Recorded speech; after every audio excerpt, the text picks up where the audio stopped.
ગુજરાતનો આવાજ।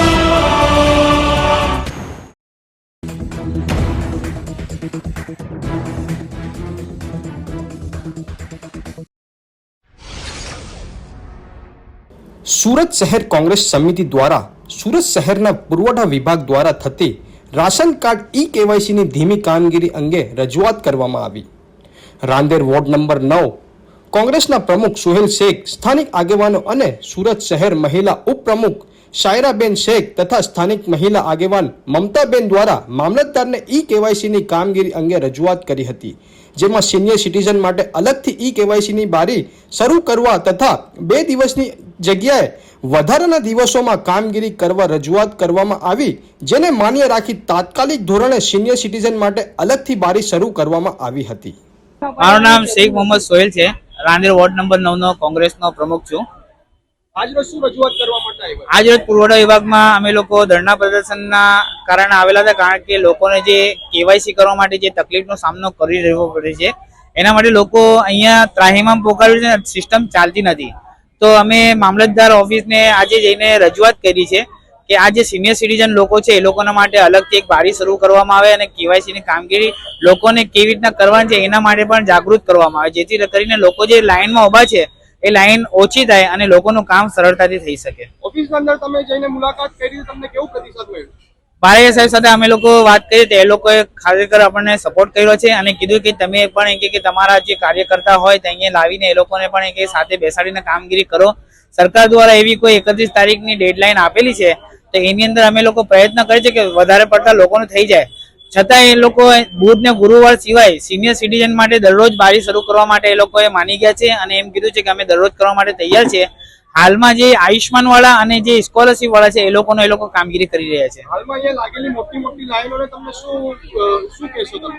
એ લોકોને હું વિનંતી જ કરીશ કે હાલમાં જે તમે લોકો જો સિનિયર સિટીઝન અહીંયા ઊભા હોય તો દરેક અઠવાડિયામાં કોઈ પણ દિવસે આવી શકો છો, હાલમાં ઊભા રહેવાની કઈ જરૂર નથી અને ઘરે બેસીને પણ તમે માય રેશન એપ્લિકેશનની ઉપરથી તમારે કેવાયસીની કામગીરી કરી શકો છો।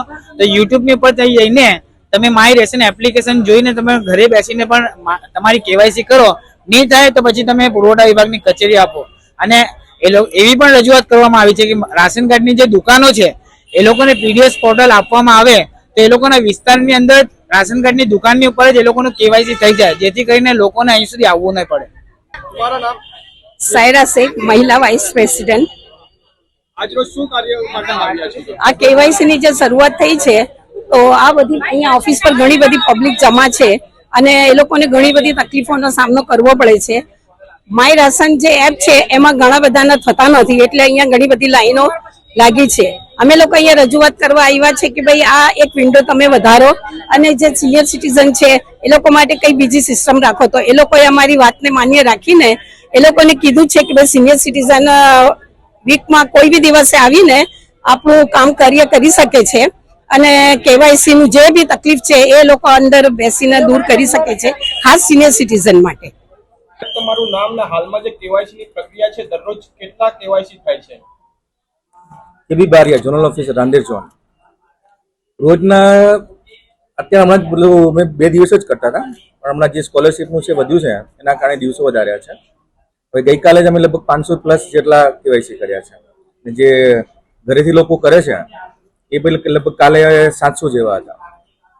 હાલ બહાર બહુ લાંબી લાઈનો લાગી છે, તે સંદર્ભે તમે શું કહેશો, શું અપીલ કરશો? અમે લોકોને સવારે જ્યારે સ્ટાર્ટ થયું ને ત્યારે જ લોકોને બહાર જઈને કહ્યું કે ભાઈ તમારે જેને અત્યારે આયુષ્યમાન કાર્ડ કે જે સ્કોલરશીપ છે એના સિવાયના લોકો હોય તો તમે શાંતિથી આવો, હમણાં લાઈનમાં ઉભા રહેવાની કોઈ જરૂર નથી, તમારું કેવાયસી થઈ જ જશે। હાલમાં જે 31 ડિસેમ્બર સુધીની ડેડલાઈન આપી છે કેવાયસી કરાવવાની, એ સંદર્ભે તમે શું કહેશો? અમે અમારો બેસ્ટ પ્રયત્ન તો કરીએ જ છીએ એના માટે કે પૂરું થઈ જાય, પણ જોઈએ કેટલું થાય છે। રોજ અમારી કામગીરી ચાલુ જ છે કેવાયસીની।